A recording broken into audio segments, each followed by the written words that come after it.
All right, everyone. Happy Thursday. We're back. We're back. We've been on calls all morning. We've been on PGA calls. We've been on our liftoff calls, which is our back end inside PGA. And now we're doing this free webinar for everyone in the school community. Great to meet you all. If you've been using all the free resources in our Ghostwriters Anonymous school group, love to take a quick poll, real quick. Drop in the chat. Where's everyone tuning in from? I always love seeing, I know we got people from all over the world, and so it's cool to see. Denver, I love Denver. One of my closest friends is out in Denver. Iowa, it's where my brother went to college. Arizona, I live in Arizona right now. India, wow, thanks for joining us. New York City, London, love London. I love New York. Mumbai, I've never been, but I really want to go. Great. Miami, I just moved from Miami. I lived in Miami before Arizona. Winnipeg, oh, hockey country. I grew up playing hockey. That's great. South Africa. I've been to Johannesburg. That was very pretty, very cool. LA. Used to live in LA. Nick, glad to have you in here. Wow, so many good places. I can't even keep up with it. Chile, Italy. I studied in Italy in college for 6 months. Italy's great. I was in Florence. France, love it. So many great places. Houston, Brussels, Thailand, amazing. All right, well, thanks everyone for joining. My goal here is to make this the most valuable free webinar you've ever joined in your entire life. So I don't take it lightly. I know taking an hour out of your day is it's a big commitment. And so first, just thanks for making the time, and I'm going to do my very best to deliver on that for you here. Second big question before we dive in, because this will help me tailor the information to make sure that this is most helpful for everyone. Drop in the chat if you currently have one or more any writing related clients. So if you currently have one or more clients, say yes or no. Yes, no, yes, no, no, no. Okay. Looks like we're about 50-50. Okay, so great. So here's the beauty of what we're going to cover. We're going to cover packaging and pricing. And the beauty of packaging and pricing is that it is probably the most valuable skill and the most important thing that you could do, whether you're going from 0 to 1 or you're going from 1 to however many clients. Okay. So even if you don't have a client yet, this is stuff that I really encourage you to implement from the very beginning, because it's going to make your life a whole lot easier. And if you currently have a client, I would really encourage you to, and you can do it on this call as we walk through it. I would really encourage you to try and look for all the areas where you can make these tweaks in your existing offer so that you can make more money and work with more clients, be more efficient, attract higher quality clients, all of those things. Okay. Now, last question before we dive in. Again, this will help me tailor the information. Whether you haven't landed a client yet, or you have one client or a couple clients and you're trying to figure out more, drop in the chat, what is the biggest thing that you've been struggling with? Because I want to make sure that I answer as many of these as possible. So what is the biggest thing that you're having a hard time either figuring out or it's just not working? Okay, outreach, qualified leads, finding more clients, coming up with a good offer, confidence. It's a big thing we work on with people inside PGA, so I get it. Struggling with the pitch to the prospect, crafting the right message, how to get the actual client, knowing how to approach people, imposter syndrome, consistency. Great. Okay. These are all problems that we're very familiar with, because just like all of you, right? Every single person who has gone through PGA, our Premium Ghostwriting Academy, had these same questions, these same problems. They weren't sure what the best next step was. They weren't sure how to approach these clients. They weren't sure what to say, when to say it, how often to follow up. So we are very familiar with all of these, okay? So my goal is to give everyone here as much context and information as possible so that you can get started on the right foot. And inevitably, I'm going to tell you what's going to happen, okay? No matter how much I give you over the next 50, 60 minutes, you are going to have follow-up questions. Okay. You just are. And that is where we can be the most helpful. All right. So I'm going to give you as much as possible in order to get started and get going. And I just want to baseline frame for everyone here. There is no way that you don't have some sort of follow-up question. And there's no way that then that when you go and implement these things, you aren't confronted with something that you're like, I've never seen that before. I don't know what to do with that. Right.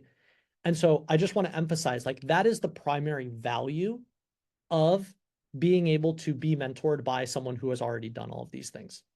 Okay. Is it's not the, everyone thinks it's like, just tell me the DM message that you would send. Fine, I'll tell you. But like, that's not the value. The value is you're going to send it and then someone's going to ask you a question back and you're not going to know how to respond. Right. And that is the value. That is where we can be the most helpful. So with that frame, thank you everyone for giving me the context. Let's dive in and make this the most valuable free webinar you've ever been on in your entire life. Okay. So we're going to dig into packaging and pricing. What is packaging and why is it so important with pricing? Okay.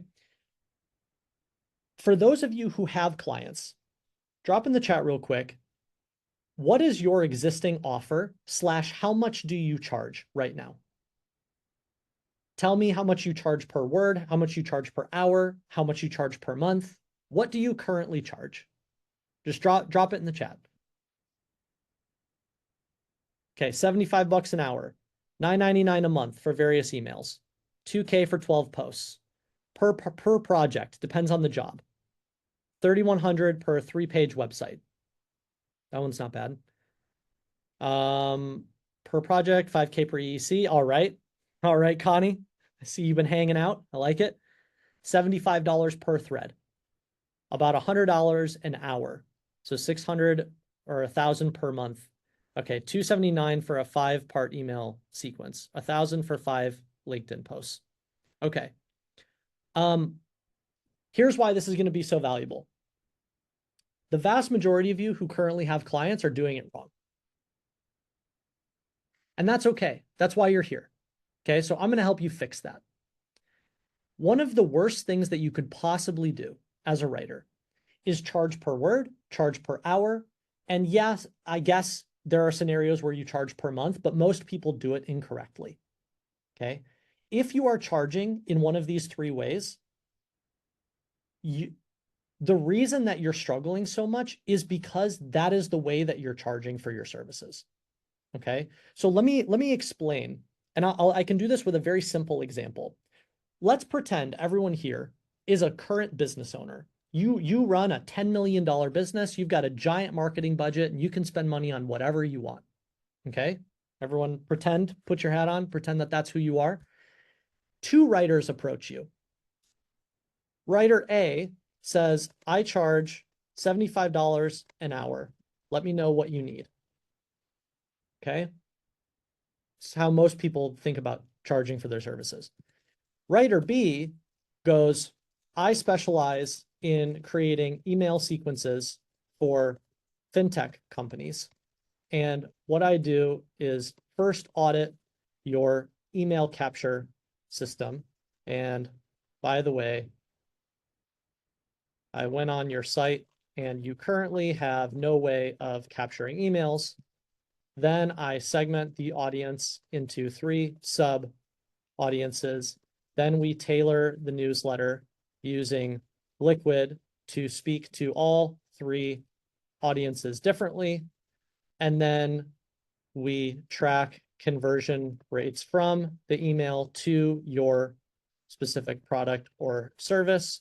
I monitor and set all of this up for you. All I charge is $5,000 to set it up once, and then $1,000 per month to continue to test and manage the system. Which writer is everyone hiring? Drop in the chat. Are you hiring writer A or writer B? Every single person here is hiring writer B. And every single person here is ignoring and not responding to writer A. Okay, so does everyone see and understand that? So this is fundamentally why packaging is so important. Because the first thing that you need to wrap your head around as a writer is that you are not selling your services. You are not selling your talent. You are not selling the fact that you are a writer. Everyone understand that? You are not selling the fact that you can write. What you are selling is a solution to a problem that a specific business has.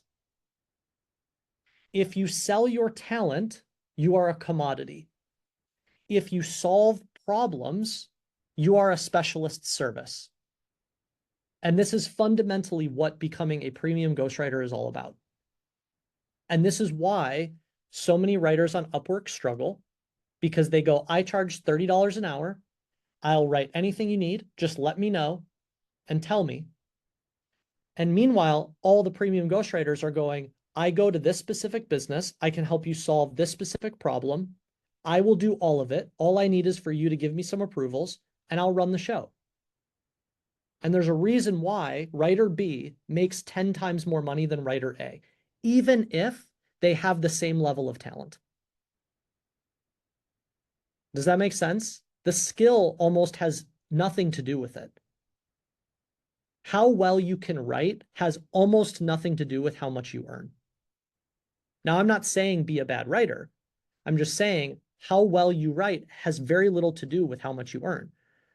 The way that you earn more all is a game of packaging. It is the way that you package your service. Now, before we move on, this is something that I want to double click on. Does anyone want to take a guess, drop in the chat, why this is so unhelpful for business owners? Because a lot of times writers think, well, no, I mean, this is my hourly rate and I'm happy to be helpful and just tell me what you need, right? So why is this so unhelpful? Charles, you got it.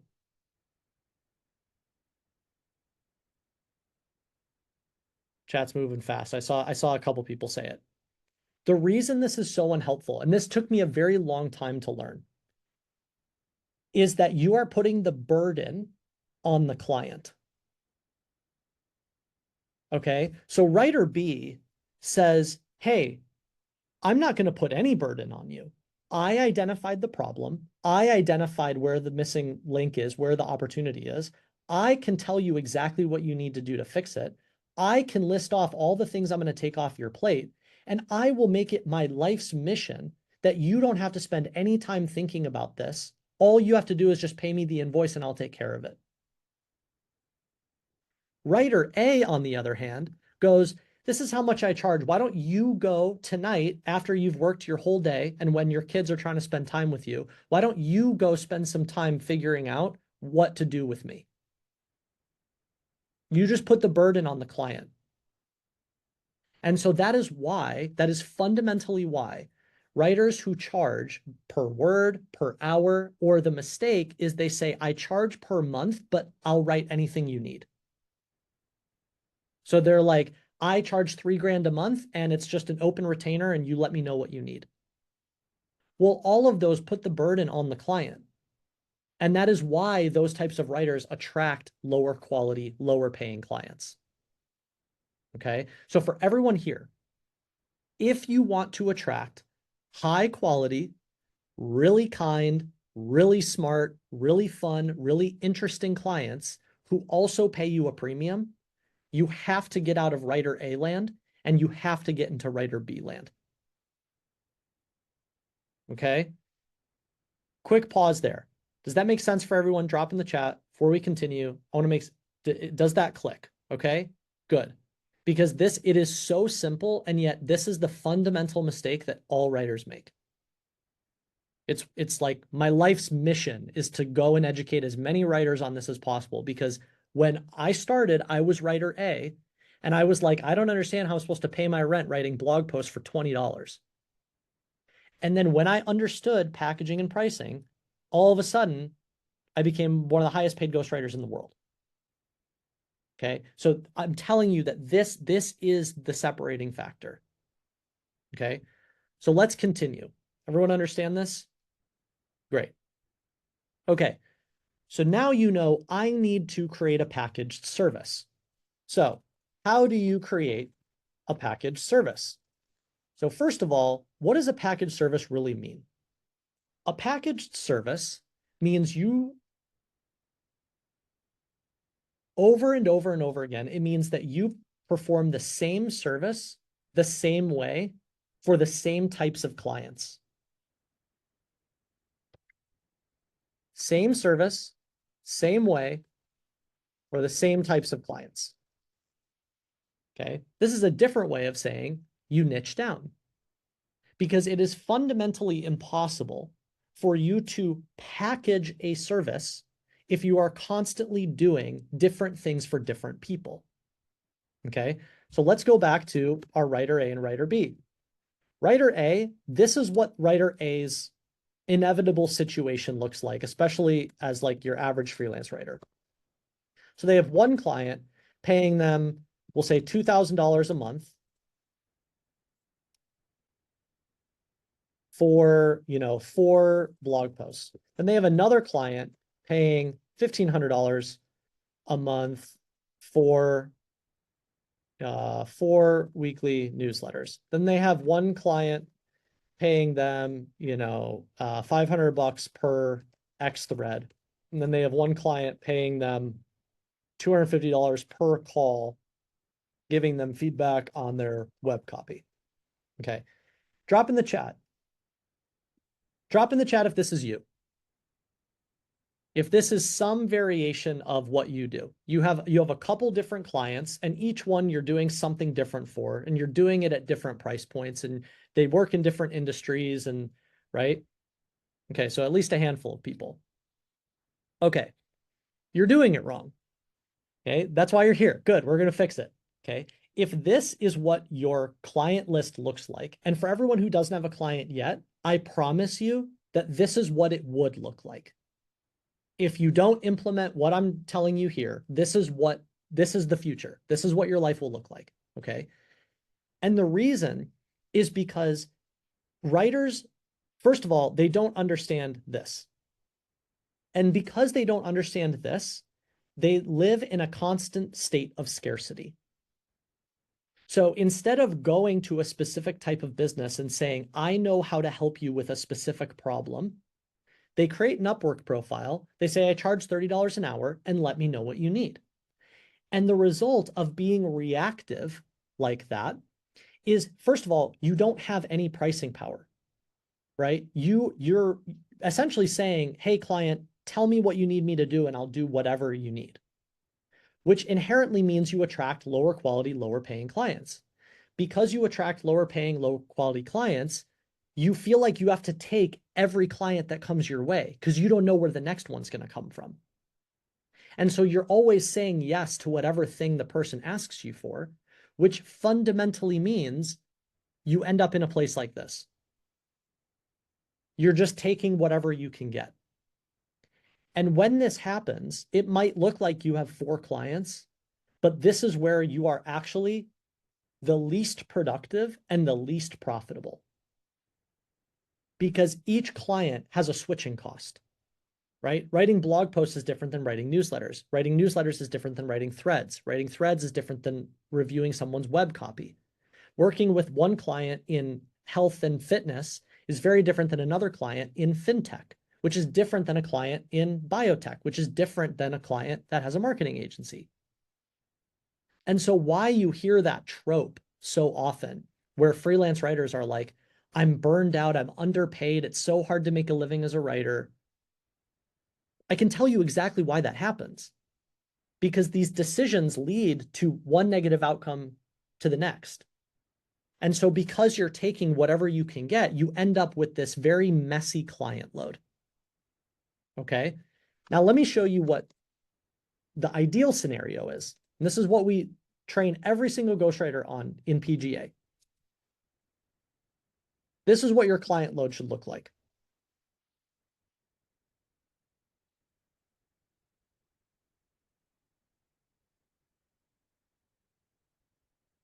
What is the difference? Drop in the chat. What is the difference between writer A and writer B?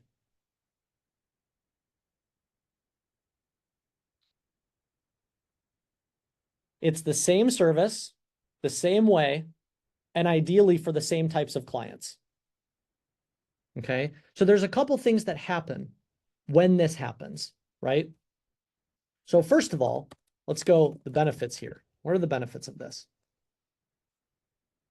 So benefit number one, because all the writing is the same, you have minimal switching cost.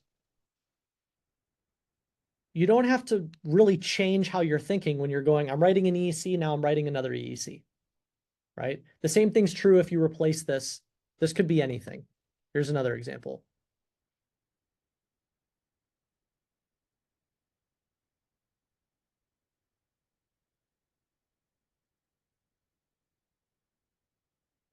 It's the same thing. There's minimal switching cost. So if you could only take on, now here's where this is important. If you could only take on 4 clients before, because you're so burned out and you're so tired all the time, when you reduce the switching cost, let's pretend that that means you can take on 1 more client without feeling like you're pulling your hair out. You just got 20% more profitable. And you can handle it because you have efficiencies, right? So benefit number one is because you're doing the same thing, you have minimal switching cost, which means you have higher productivity, which means you can make more money because you have limited resource, right? You're one person. You can only work so many hours a day. You can only work so many hours a week. So you have limited resources, which means you need to figure out how to make the resources that you have as productive as possible. How do you do that? You reduce switching cost. Second, you become known for a specific type of service. Okay. The most powerful form of marketing is word of mouth. It's not paid ads. It's not organic. It's not having viral YouTube videos. The most effective form of marketing is word of mouth. If you have happy clients telling other people about you, your business will grow, right? Now, here is a really easy example as to how powerful word of mouth can scale for a specific thing, okay? You're all just gonna, I'm do a little magic trick. You're all gonna see it. Is everyone here familiar with Ryan Holiday? Ryan Holiday's work. Anyone ever read The Obstacle is the Way? Okay, drop in the chat. What is Ryan Holiday's category? What is he known for? Drop in the chat. What is Ryan Holiday's category? What is he known for? Huh, isn't that interesting? Every single person just repeated the same word. How could you possibly become known for something specific if you are providing different things to different people all the time? If one day Ryan Holiday wrote a book about Stoicism, and the next day he wrote one about dating, and the next day he wrote one about the history of finance and macroeconomics, and the next day he wrote, right? If he did that and I asked the question, you all would give different words and different answers.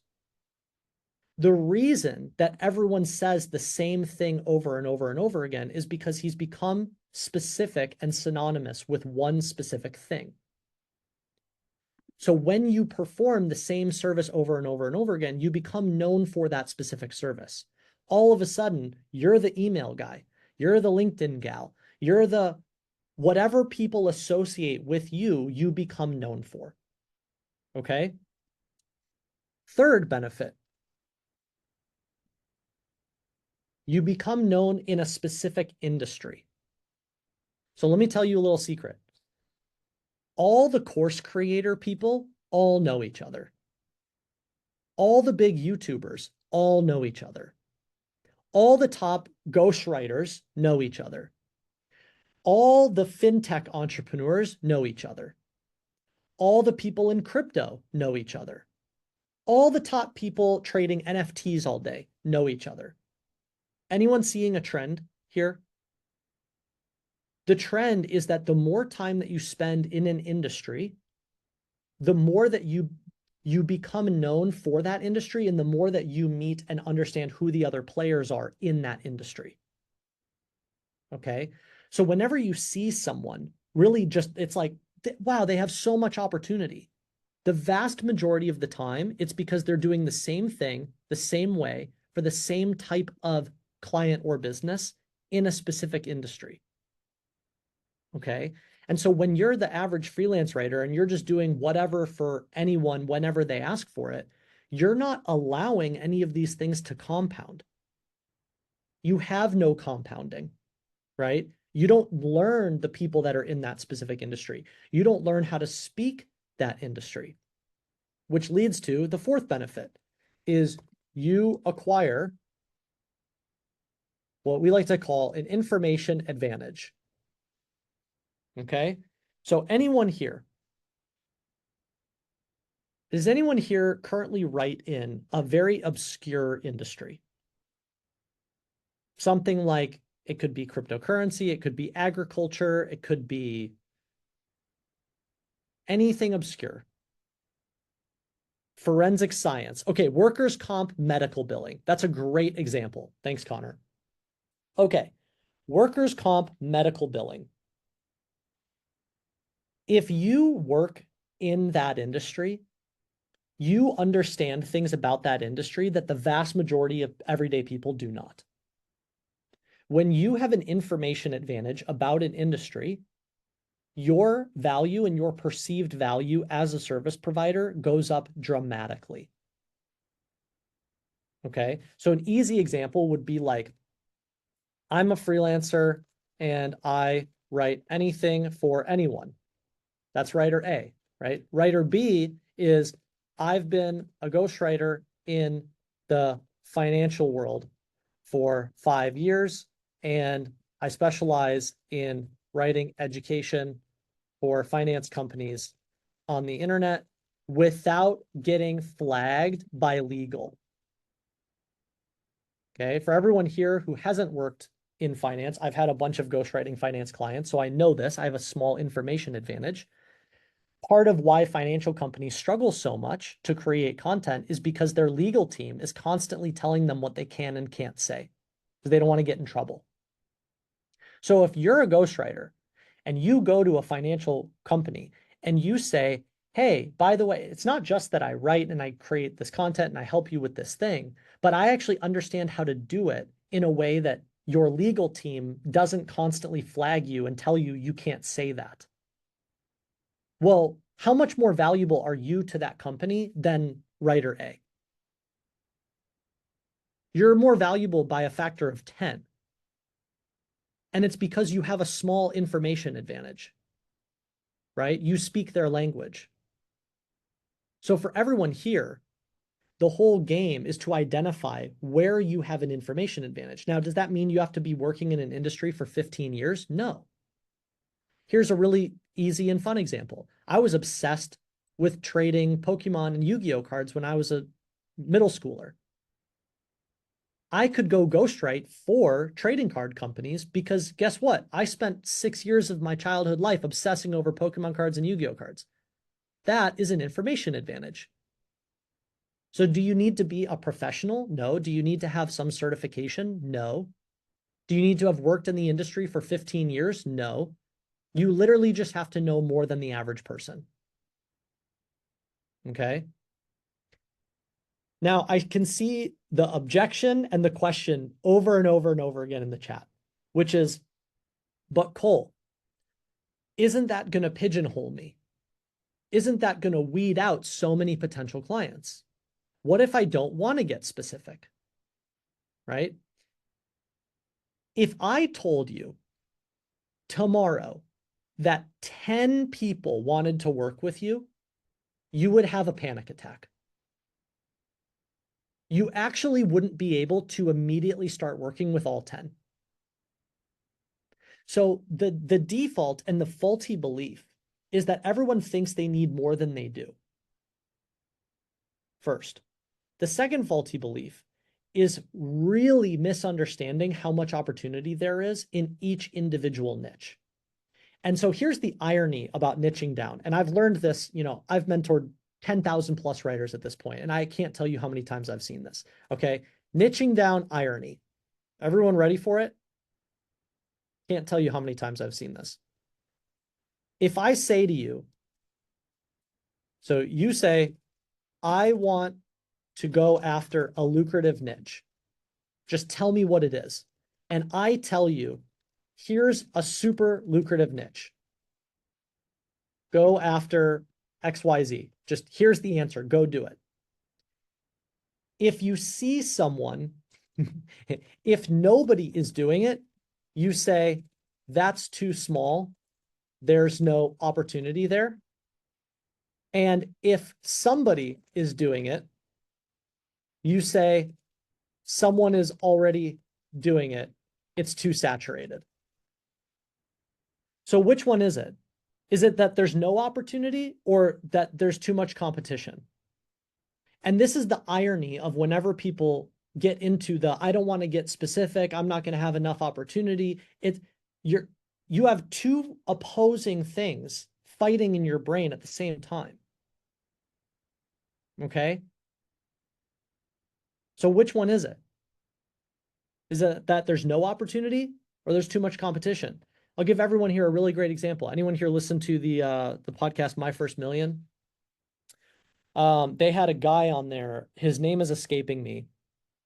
He was talking about his paid newsletter business, and he has a paid newsletter in the agriculture space. And it's a paid newsletter that specifically talks about marketing in agriculture.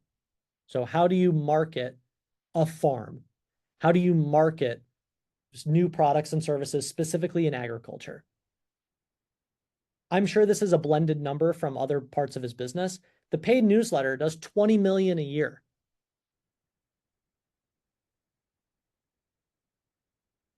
Everyone hear that number? That's a very specific niche. And if I told any one of you, hey, I bet you would go make millions of dollars if you went after agriculture marketing, 99.9% of you would say back to me, that's too specific.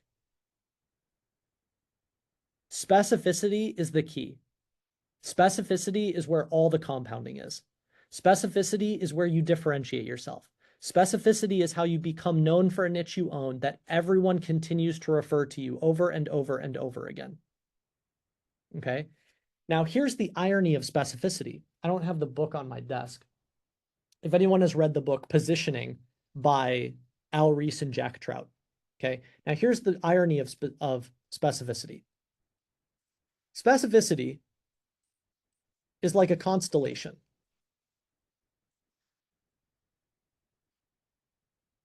Wow, I can't spell today.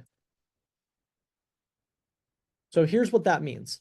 So people think that by getting more specific, you're weeding out opportunity. Yes, that's true, and no, it's not. Okay, so I'm going to explain why. Let's pretend that you decide my niche is going to be ghostwriting email sequences for real estate professionals. Okay, this is really specific. And the industry we're gonna say is real estate. Now, here's what's interesting about specificity is that it actually acts more like a constellation, meaning the thing that you choose to get more specific about actually allows you to attract other tangential audiences, but there's an unconscious assumption that because you are specific, that means you know what you're doing. And the person who is the tangential audience draws the parallel and assumes that you can also help them. So that is why I say getting more specific means less opportunity. Yes, and no, it doesn't. Because if this is where you get specific, who are the other tangential opportunities that this might attract in a constellation? If anyone wants to drop them in the chat, go for it. I'll rattle some off here. If you say real estate, you're probably also going to attract real estate investment funds, people who invest in real estate. You might attract crypto or blockchain real estate companies. You might attract real estate agents. You might attract real estate training companies, people who train real estate agents. You might attract lenders. Yep, Airbnb owners, title companies. So wait, but Cole, if I get more specific, I don't have enough opportunity. Really? You have more opportunity than you could possibly wrap your head around. Even just one of these is enough for you to build an entire career. But there's an irony about getting more specific where the more narrow that you say you go, the more naturally you attract these people in this surrounding constellation. Because they assume if you say that you can help this group of people, well, we're sort of similar. I bet you could also help us too. So you are really not limited whatsoever. Okay. So quick pause. Does this make sense for everyone? And is this helpful? Are these things that are helping you think through, okay, what is the right way of going about this? Yes? Good. Okay. I told you my goal was to make this the most valuable free webinar you've ever been on in your life. So I'm trying to compress 10 years of hard lessons I've had to learn in here for you. Okay. So all of this on the industry and niche side is really, really important. Now, let's just rattle through some of the other faulty beliefs and questions that I know are out there. Okay. So one is, how do I pick something? Well, the first thing is you just look at your own personal interests.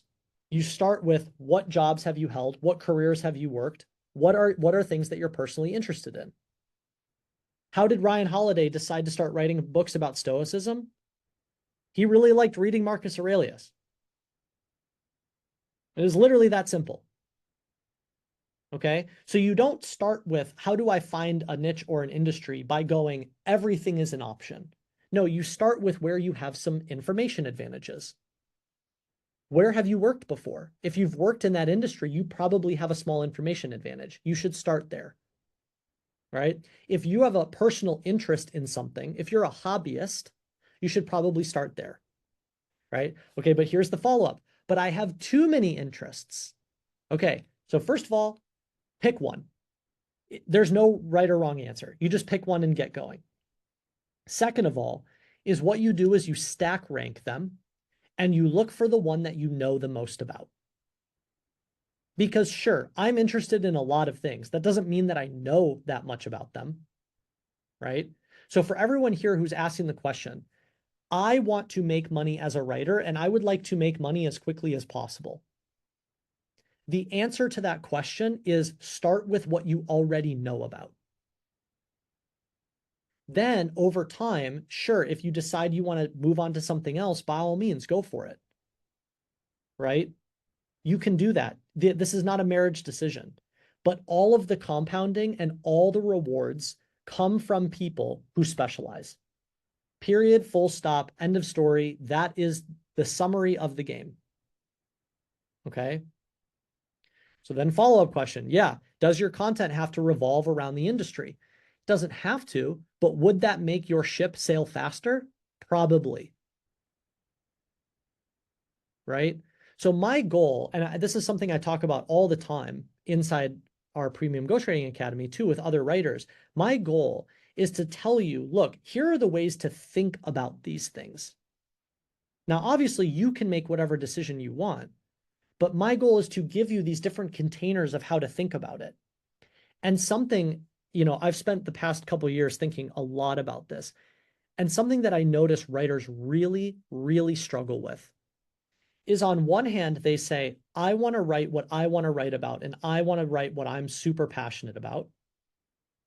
And on the other hand, they say, I want to make money as quickly as possible.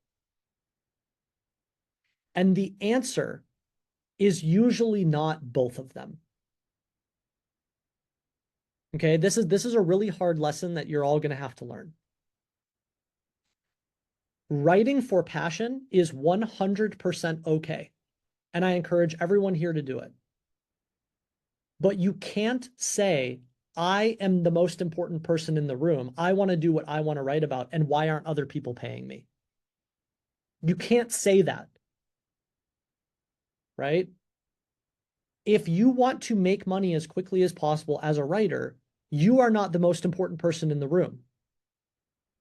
The client, the potential client, the industry that you want to serve is the most important person in the room. Okay. And this is coming from someone who my degree is in fiction writing. My college degree is in fiction writing. I love literature. I don't read the New York Times bestseller, life help, whatever books that's trendy. Like I read Dostoevsky. Okay. I am a hardcore purist when it comes to writing and creative writing and literature. And I have separated in my brain that I can't wake up every morning and go, I want to write what I want to write about. I don't understand why the world isn't rewarding me. If you want to do that, go do that, but don't turn around and say, why aren't I making any money? Okay. This is the lesson that took me 12 years to learn. So that's why I'm harping on it, because I know that fundamentally, buried beneath all of the other faulty beliefs, this is the core problem. The core problem for every writer is I want to be fulfilled and I want to make money. And very rarely is there an overlap. Now, sometimes there is an overlap. Sometimes an overlap occurs as you get better at something. I am incredibly fulfilled with the work that I do. I love doing these calls and sharing and teaching other writers. I love creating digital products, but I also love it because I've gotten really good at it, right? That's what happens. Fun fact for everyone here, by the way, this is James Patterson's entire story. James Patterson grew up loving literature. He studied English. And then James Patterson realized, you know what? Me writing short story anthologies isn't how I'm going to buy a jet. So what did he do? He went and decided to write commercial fiction and mystery and thrillers instead. And now he's worth $800 million. Okay. So you have to start from a place of what is my goal? And these are two fundamentally different goals. Okay. So I think it's important to trace all of that. Now, let's go back to everyone on this call. If you are on this call, that means that you probably want to figure out how to monetize your talents as a writer. You want to get into writing. You want to have writing as a side hustle, a lucrative side hustle. Maybe you're already writing full time and you want to make more money. Maybe you want to pivot out of your career and then make writing a full-time income, right? So if that's true, we're going to put the I want to write about this thing over here because I'm passionate about it. We're going to put that away for a minute. Okay? If you want to keep a journal, go for it. But we're going to put that away. And instead we're going to talk about how you make money. Okay? And so all of these things are important to understand if you want to make money. Now, here's the most important part, and this is where it all ties back to the packaging of the service.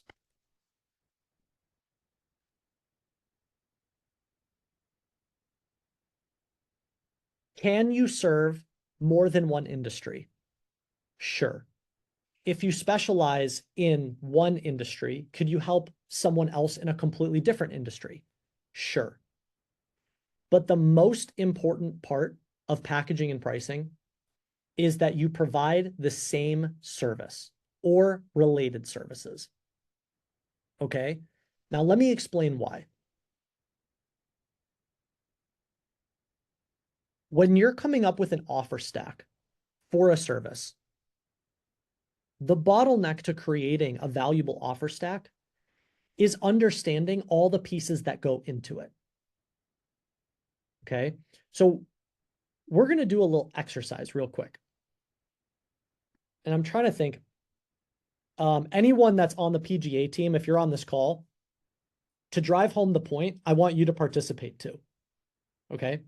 So everyone real quick, drop in the chat a bulleted list of a quick offer stack for what you would help someone with if you were going to write an educational email course for them.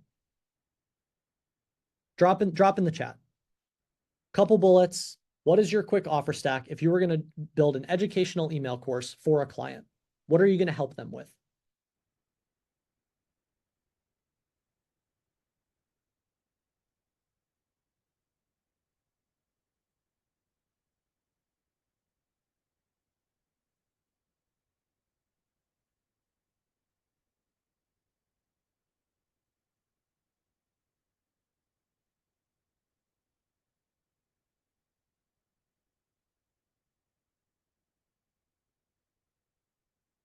All right, I'm going to go out on a limb and I'm going to say that everyone except Jacqueline has never done an educational email course for a client before. Is that true? It's okay. It just proves the point. Yeah. Okay. So here's why that is such an important and revealing exercise. Is because again, Gabrielle, that's exactly right. I don't know what to answer. You shouldn't know, right? Of course not, because you haven't done it yet and you haven't dug into that yet. And part of the irony about what freelance writers do is they go, I will write anything for anyone. And as a result, your level of understanding on any given service is like a fraction of what is possible there. You have an extremely surface level understanding, right? When you pick a service, right? When you pick a service, you start to understand all the little nuances that go into it. Okay. So for example, if we pick a service, let's say I'm going to go, I specialize in creating educational email courses for um, online course creators with products that are $350 or less. I guess that symbolizes. Okay. So super specific. This specific service for this specific person, and even not even all of them, just you have to have a like an async product, selling an async product, $350 or less, right? More specific, more specific, more specific. The entire key to sales, quote unquote sales, is actually has nothing to do with sales. And it has everything to do with education. And the way that you educate a prospect and the way that you educate a client is by telling them all of the things that go on inside that service. So that's why that little exercise is so important, because notice how if I were to say, hey, what's part of this service? If you don't know, how are you going to list out all the things that go into it? Right. And the thing to remember is that this is actually every client. Every client doesn't know what goes on inside these services. So why you pick one and why you specialize in one is because then you start to have an information advantage in that one specific service, which allows you to speak to it more compellingly, which allows you to educate the client, which makes it more likely that they want to work with you. Okay, so let's go through this. We'll go through it one more time. Writer A says, I build you an opt-in. That's about all they understand, surface level. It's all they understand about this service. Writer B says, here's everything I'm going to do for you. First, I'm going to come up with a compelling offer for a 5-day free email course designed to attract your target reader. I did some research. I can see from your website that you are targeting this reader in this industry at this experience level. So that's who we want to go after. Then I'm going to assemble an outline of the 5-day EEC. I'm going to pull insights from a recorded interview call with you, and I'll fill in the gaps with my own research. Then I'm going to set up the landing page. I recommend using Card. We can get this set up very quickly. Card isn't very expensive, etc. Then I'm going to set up ConvertKit. This is where we'll host all the emails and build the automation sequences. Then we'll do a final review. And after all the copy has been finalized, I will load into ConvertKit and set up the automation. And then to launch, we will execute a viral drop strategy that I've found to be really effective on your LinkedIn. How could you possibly know all of those things if you say that you provide every service for every person in every industry. You can't. You can't. And that is why writers that specialize are the ones who attract those types of clients the most, because they can get on a call with a client and articulate to them, these are all the things that I'm going to help you do, right? Now, here's a really powerful and important follow-up question. So Carolyn, this is a great follow-up. Asks, but what if your only skill is writing? What if you don't know how to use ConvertKit? What if you don't know how to do these other things? Welcome to the future of digital writing and ghostwriting. If you want to increase your value as a writer, you can no longer just be a writer. Everyone here understand that? Especially you add in AI and just multiply what I said by 10. If you want to make really great money as a writer, you cannot just be a writer. Daniel said it in the chat too. Yeah, more skills, the more skills that you have, the higher your earning potential. So if you go, I'm just a writer, you're way down here. If you're like, I'm a writer who understands how to also use ConvertKit, you're up here. If you're like, I'm a writer who understands ConvertKit and I know how to set up automation sequences, you're up here. If you're a writer who knows how to use ConvertKit and set up automation sequences, and you also understand how to use Liquid, you're up here. Okay, so you can think of, it's very simple. There is a direct correlation between the amount of skills that you have and the amount of money that you make. So for everyone here, right, it's like, why does PGA exist? PGA exists because we go, well, we're not just going to help you become a better writer, but like, that's not even the most valuable part. It's the fact that we give you all the other skills. Well, now you know how to use ConvertKit. Now you know how to set up automation sequences. Now you understand how to set up landing pages. Now you understand how to create free valuable offers. Now you know how to use tangible copy when you write those offers. Now you understand packaging. Now you understand pricing. Now you understand how to speak on sales calls. Now you know how to overcome objections. Now you know how to answer client questions. There is a direct correlation between the amount of skills that you have and the amount of money that you make. And again, one of the biggest mistakes that I see writers make is they spend their entire lives thinking that the game is about getting better at writing. And I hate to break it to you, but unless you're trying to write the next Pulitzer Prize winning novel, that's not the game. If you want to make more money as a writer, it is not about becoming a better writer. If you want to make more money as a writer, it is about acquiring all of the other tangential skills that increase your value. Okay, does everyone understand that? All right. So when you are thinking about building a packaged service, here's really, let's distill it down into a really basic checklist, okay? The thing that you want, I'm going to pull this from here.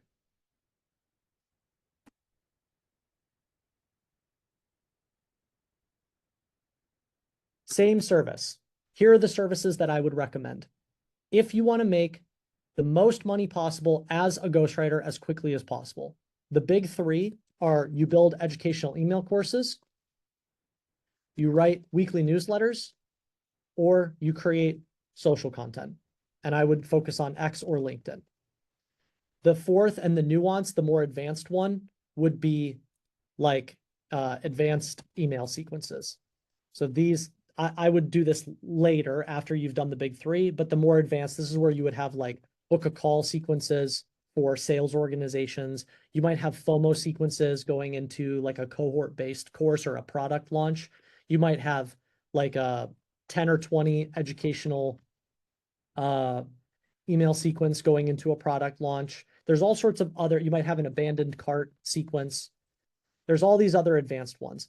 The big three, the three where you make the most money as a ghostwriter, are these. Okay, educational email courses, we train people inside PGA to charge $5,000 per EEC. And then we tell them and show them how to upsell them onto other services. Weekly newsletters, you're usually looking at 4 newsletters a month, and usually in the ballpark of like $3,000 to $5,000 per month. We've We've had people in PGA charge more than that though. 7 grand a month, eight grand a month. And social content, it's usually some blend of like 1 short form per day and 2 long form per week. And usually in the ballpark of like 4 to 7K per month. Okay. So this is the first part. You want to pick a service and you want to specialize in it. You want to get really, really good at it. The same way, this is the important part. You want to list out all the things that you do inside that service over and over and over again for people.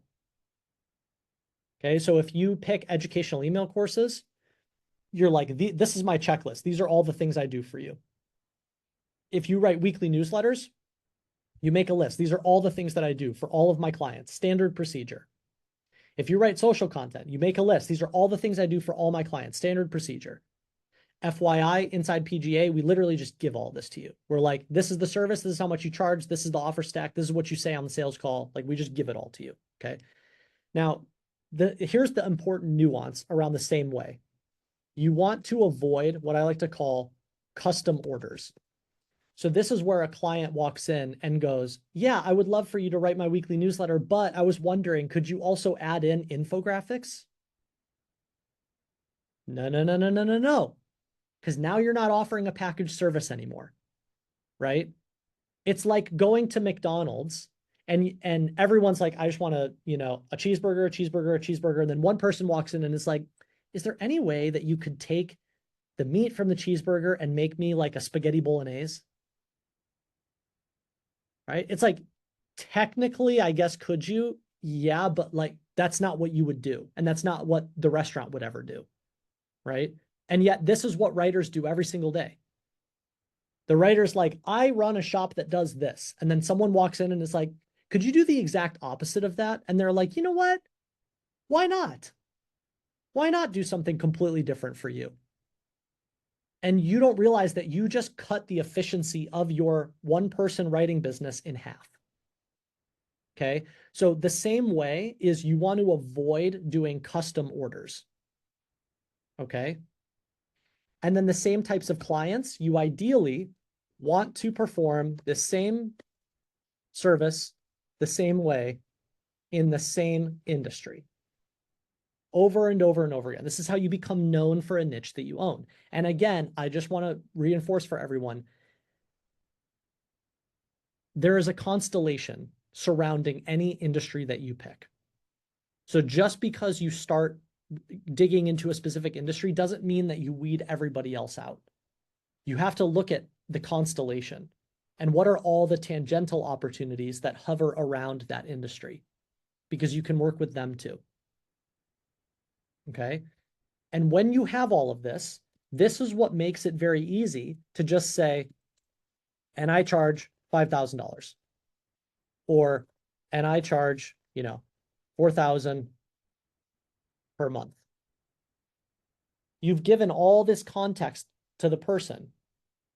And then it becomes very easy. It's like, do you want me to take care of all of this for you? If so, it's $5 grand. Cool. Sounds good. That is way easier for the client than saying, I charge $75 an hour. What would you like me to do? Because the client doesn't know. And it's your job to educate them. Okay. So is all of this making sense? Is this helpful? Drop in the chat. Is this a new way of looking at things?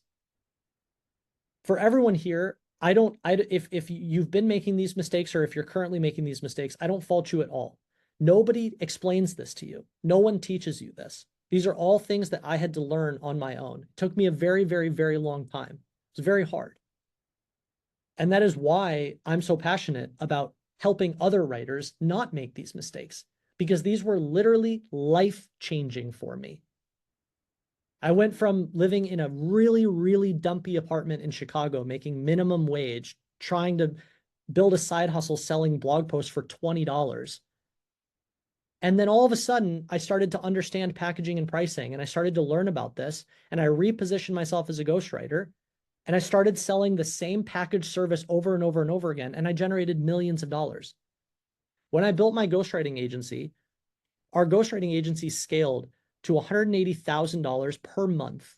We had 23 full-time employees, half writers, half editors, and like 2 or 3 salespeople. We had 60, 70 clients at any given time. And we did one thing. One thing. We wrote 800-word thought leadership articles for startup founders and CEOs. That's it. We didn't do landing pages. We didn't do email sequences. We didn't do opt-ins. We didn't do sales letters. Now, I've done all of those things over the years. I've had my own clients where I did that, but we grew my agency to millions of dollars in revenue selling one service. So whenever people say to me, no way, if I get that specific or I only do one thing, I'm not going to have enough opportunity. You have a skill gap and you don't know it yet. Because I promise you, you could build you could build a multi-million-dollar ghostwriting agency just doing EECs. You could build a multi-million-dollar ghostwriting agency just doing weekly newsletters. You could build a multi-million-dollar ghostwriting agency just doing social content. You could build a multi-million-dollar ghostwriting agency just doing social content on one specific platform. Okay? So it's not that the opportunity doesn't exist. It's that there's all these other skills that you need to build in order to unlock those opportunities. And those skills are not just, hey, I got better at writing beautiful sentences. That's not what the game is. The game is about specificity. It's about information advantage. It's about niching down. It's about creating a productized service that you can offer over and over and over again. It doesn't change. Every client has the same standard procedure. It's about learning how to articulate these benefits. It's about understanding when a client hits you with an objection, what do you say? Right? It's about overcoming all of these same faulty beliefs that you have. I had them too, that are making you sit there and go, well, there's no way I could do this. $5,000? No way someone could afford that. I'm here to tell you that that is just fundamentally wrong. There's a gazillion businesses out there that want to pay you that amount of money. The problem is that you need to be the one that goes to them and says, I'm not hedging. This is what I specialize in. And when you stop hedging and you stop thinking that you need every opportunity on planet Earth, the right opportunities then start coming to you because you understand how to speak to it. Okay? So we've gone a little over an hour. We've covered a lot. Any questions that I haven't covered? I'm sure there's tons, but I don't mind hanging around for a little bit and answering any questions that people have. Drop them in the chat. Yes, there will be a replay. We will distribute this after. You're welcome to watch it as many times as you like.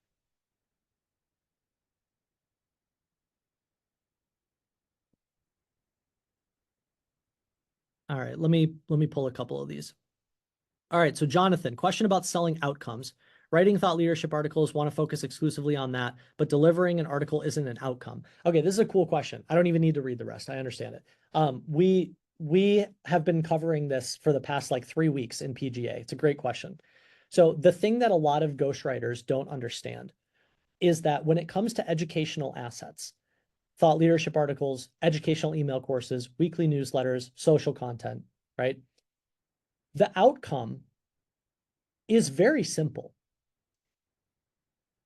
You don't have an opt-in. Now you have an opt-in.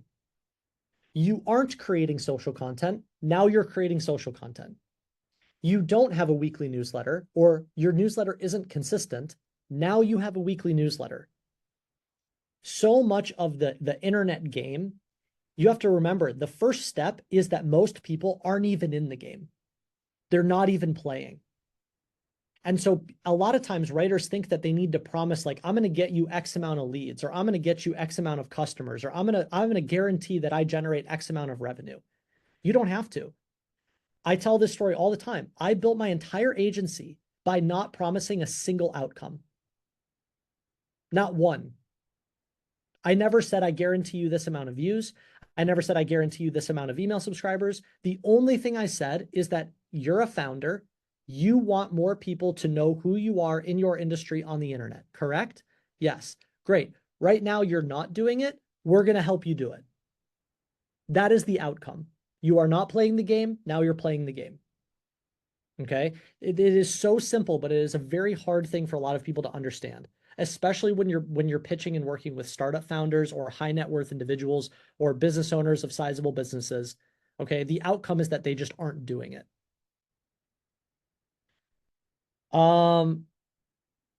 Yeah, this is a good question. Pricing per month or by asset and outcome. So if you're selling something like an educational email course, it makes more sense to price it per asset. So that's why we train writers to charge $5,000 to build an educational email course. It's like a project. There's a defined start and end. Other things like a weekly newsletter is something that's recurring, right? Or social content, it's recurring. Like once you start those things, they are recurring. Advanced email sequences are more one-off projects. It's like, I need you to build me a book a call sequence, or I need you to build me a FOMO sequence, right? So it depends on whether or not the thing is a project or a recurring service. And the whole key is it's not that there's a problem charging per month for a recurring service. You should do that. The mistake that writers make is that they set a monthly retainer and then they go, let me know what you need. And now it's not a product service or a productized service anymore. So you can charge per month, but you have to be very clear. I charge $4,000 per month. I write 4 newsletters for you. Inside each newsletter are these things, and that's the service. So if you hit me up asking for help to write your company's press release, I'm going to say no. Okay, so it has to be a productized service.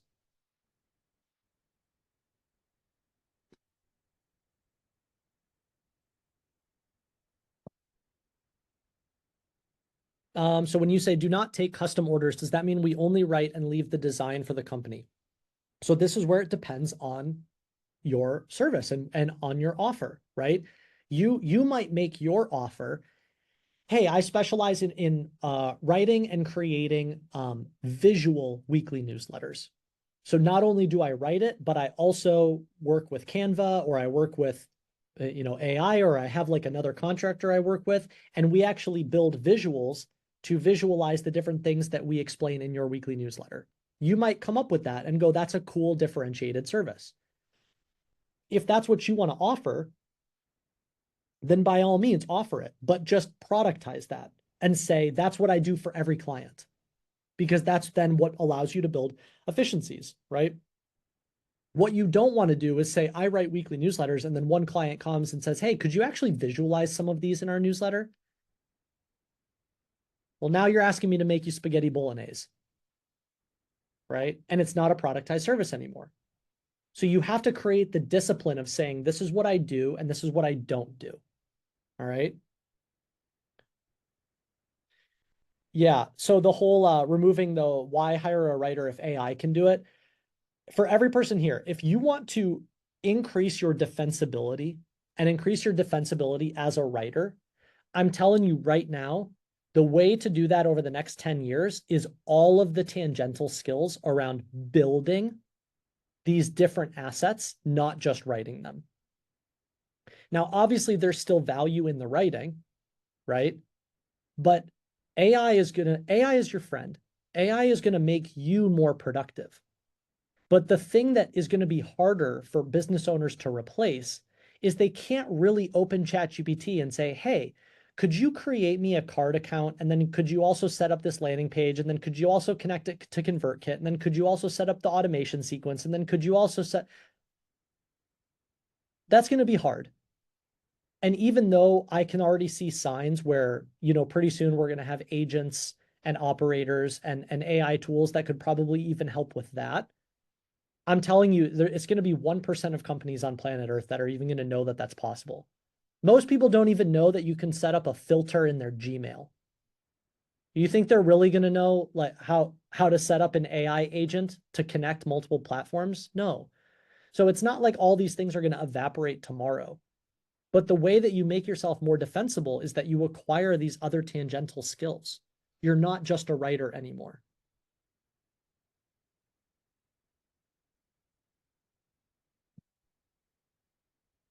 Okay, this is a good question. Do you send out a rate card or discuss it over a call? If you are sending out a rate card, you're probably doing it wrong. Okay. No, no, no, no, no, no, no. The thing about price is that price sits in context. Okay, there's a joke in the luxury world where it goes, how do you sell a $10,000 watch? Anyone want to guess how you sell a $10,000 watch?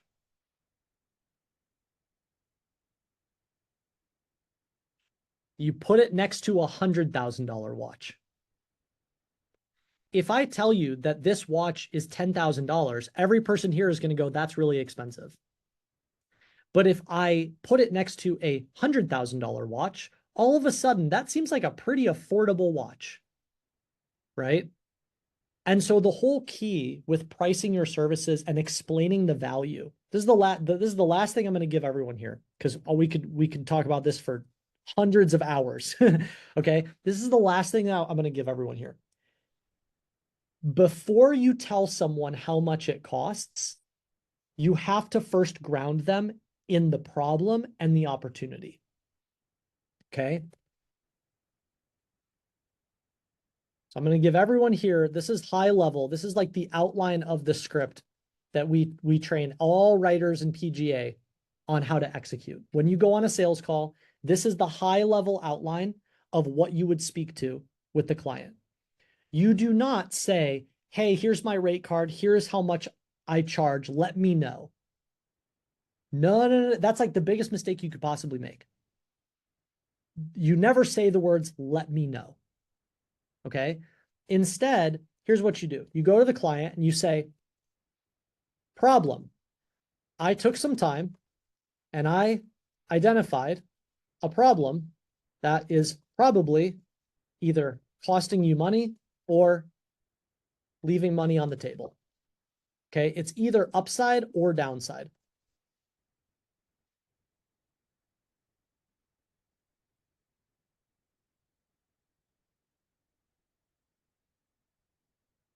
The cause of the problem, this is what's causing it. I know why it's causing it because I've seen this problem over and over again. You specialize, right? Consequence of problem. If you don't fix this thing, here are the ultimate negative bad things that happen. Solution. Here's how you solve this problem. Benefits of solution. When you solve this problem, good things like this happen. Ultimate positive outcome, which means you can finally XYZ.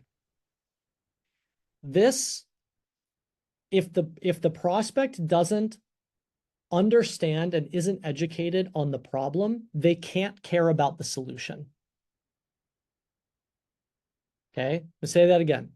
If the prospect doesn't understand the problem, they can't care about the solution. And so what writers do is they go to people and they say, hey, I'd love to perform this service for you. And they skip this and they go straight to solution. The person can't care about the solution until they first care about the problem. Okay? So the whole game is you get someone on a call. And again, in PGA, all we focus on here's how to do that. Here's how to reach out to people. Here's how to identify people. Here's how to prompt the call. Here's how to get them on the call. Here's what to say on the call. But the whole game is, here's this problem that I've identified. I'm going to make you aware of the problem because most of the time it's a problem the client didn't know they had, or a problem they know they have, they just haven't gotten around to solving it. It's always one of those two things. And so you have to get them to understand the problem and really ground them in the urgency and the value of the problem. Because once they care about that, then they care about the service you provide. All right. So let me, just to wrap things up here, let me rattle through this little script here and show you how this works for a service. Okay. So let's pretend I was pitching another course creator who has some sort of program, okay? And I go, hey, I took some time to poke around your website. I see that you have a 30-day coding boot camp where you teach people how to code using AI, and you do it. It's a cohort-based course. That's really cool. The problem, though, is I went on your website, and the opt-in is that it just says subscribe to my newsletter. So I don't know if you're aware, but that's really not an effective opt-in. When people just say subscribe to my newsletter, that conversion rate is usually like 1% or less, right? The cause of the problem, like that's why you're not collecting as many emails. So you have a great cohort-based program, but you have all this web traffic and most people aren't converting. They're not typing in their email. How are you ever going to contact them? And as a result, I'm guessing that every time a cohort rolls around, you feel like you're constantly trying to chase customers, right? You might even be spending money on paid ads. Why are you doing that? You have a ton of traffic to your website. You're just not collecting any of the traffic. You're not incentivizing them to type in their email. Well, I can tell you how to solve that problem, right? If you want to increase the conversion rate of people on your website, you want to go from 1% to 10, 20, 30%, you should build something really valuable, like an educational email course. What are the benefits? Well, the benefits of having an EEC is that now you can educate people on autopilot. So they type in their email, and all the questions that they would have about your coding bootcamp, we could actually answer them over the course of a handful of emails. And when we do that, we are not only collecting more potential customers for future cohorts, but we're educating them. And so that means when the next cohort comes around, they are more likely to want to sign up because they understand it. That is not sales, everyone. That is education 101. And so anyone who thinks, oh, I have to go be salesy to land clients, you don't know how the game works. It has nothing to do with sales. It has everything to do with education. And once you educate the client on a specific problem that they have, the very next question they ask you is that something that you would be able to help me with? And then all you have to do is say, yeah. And then you go right back up here and you go, yep, this is what I provide. These are all the things that I take off your plate. Here's the whole productized service. I specialize in this. I only work with companies just like yours. And I do all of this. It's a one-time project. Usually takes about a month, 30 days, and I charge $5,000. And that is the secret to making money as a writer.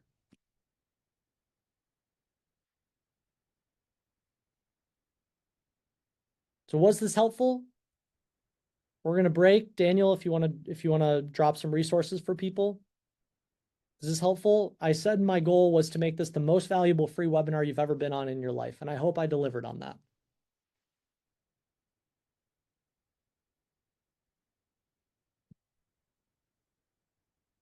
Awesome. I'm glad. There's a lot in here. All right, so I'm going to tell every single person here what's about to happen, okay? Here's what's going to happen from here. And I know because, again, I've lived this and I've watched 1,000+ writers go through this. So all of this is just ingrained into my brain. Let me tell you exactly what's going to happen from here. 50% of you will get off this webinar and go, that was really interesting. And then you're not going to do any of it. And that's okay, right? So that first 50%, your primary bottleneck actually has nothing to do with the information and everything to do with you need someone to hold you accountable. That's the primary bottleneck, right? And if you would like, you can continue telling yourself and watching motivational YouTube videos and saying, you know, if I just hype myself up a little bit more, I bet I'll do it tomorrow. If you feel like that's what you need to try and do again, by all means, go for it, do it. You know, if you could have done it, you probably would have done it already. But if you want to try again, go for it. Or you can let us hold you accountable so that when you hear these things and you go, wow, that's really interesting. And you just need someone to constantly go, hey, why aren't you doing it? Hey, why aren't you doing it? Hey, why aren't you doing it? Right? That is the primary value that we would provide you, that group of people. The next 30% of people are going to get off this call and they're going to go, wow, that was really helpful. And that was really interesting. And you're going to go and try and execute 1% of this. And you're going to run into the tiniest bit of friction. It's like you're riding a bike and you go over like a tiny little hill. And all of a sudden you like feel the bike go, right? I'm not talking about running into a brick wall. I'm just saying just a little hill, right? Just a tiny little hill. And you're going to freak out and you're going to go, oh my God, there's no way this works. This person sent me back a negative message. I don't think I can do this. No way. Cole was wrong. It doesn't work for my niche. It doesn't work for my industry. Insert a million different faulty beliefs and objections, right? And then when that happens, you're probably going to go join the first group of people and go, I guess this isn't for me. Which means your bottleneck is some blend of accountability and continuous education of, hey, that thing that you just experienced, that's actually not a negative. That's a positive. Congratulations, you just got your first no. Right? One of the biggest things we celebrate inside PGA is the first time that someone tells you, please never contact me again. Congratulations. You're finally doing follow-up the amount that you should, right? So you need some blend of accountability and just continuous reframing. It's not a negative. It's a positive. It's not a negative. You're growing. It's not an obstacle. It's just a little bump in the road. Okay? If all of this is resonating, yeah, it's because I'm not making this up. I've watched 1,000 writers go through this, okay? So I know. And then the last 20% of people, here's what's going to happen. You're probably high agency, and you're going to take all of this, and you're like, you know what? I think I can execute this on my own. More power to you. I encourage you to do it. Go do it. But if you want to move 100 times faster, what's going to happen is you're going to execute some of these things, and then a client is going to ask you a question and you're not going to know how to respond. Or you're going to find yourself in a situation and you're not going to know what to do. Or another client is going to ask you to do something different and you're going to feel torn. And you're going to be like, well, should I go in this direction or should I go in that direction? And for that group of people, the primary value is just let us tell you all of the right answers. Now, can you figure it out on your own? Sure.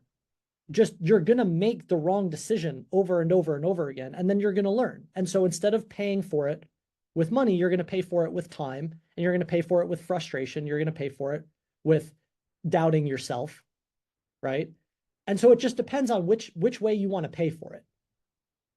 And it's fine. Like if you decide that you want to go do this on your own, we have our free school community. We do free webinars. I write about these things all the time. I publish stuff on my YouTube channel all the time. If you want to do this on your own, by all means, go for it. Or if you just don't want to make all the same mistakes that I had to make for 10 straight years trying to figure out all these things on my own, then just let us tell you the answer. Okay? So I share that with all of you just because I know the different paths. I know where writers go from here. I can share these things until I'm blue in the face, but at the end of the day, if you don't implement them and you aren't consistent with how you implement them, then it really doesn't matter. And this was just a really entertaining 1.5 hour webinar that you were on. And I'm glad I entertained you, but nothing changed. Right? So I hope this is helpful for all of you that feel like, wow, I learned more in this one webinar than I have in the past however many years trying to figure this out on my own. Now imagine this on a weekly and daily basis. And a year later, you will have grown so much that you won't even recognize the version of yourself sitting here today. And I've watched 1,000 people go through it. So I hope this was helpful. I really do hope that this was the most valuable webinar you've ever been on in your life. Continue making use of the free resources that we drop in school. We do it for a reason. Yes, we have PGA, but truthfully, like I would do all of this for free. I am doing this for free right now. I am very, very passionate about helping other writers figure out how to monetize because I struggled with it for a very, very, very long time. And I think the world does a very poor job of telling people how to monetize their talents as a writer. And I would like to fix that or play some small role in it. So thank you everyone for making the time. I hope you have a great day. Watch the replay, take as many notes as you want, and I hope to see some of you inside PGA where we do this all day, every day. All right. See you everyone.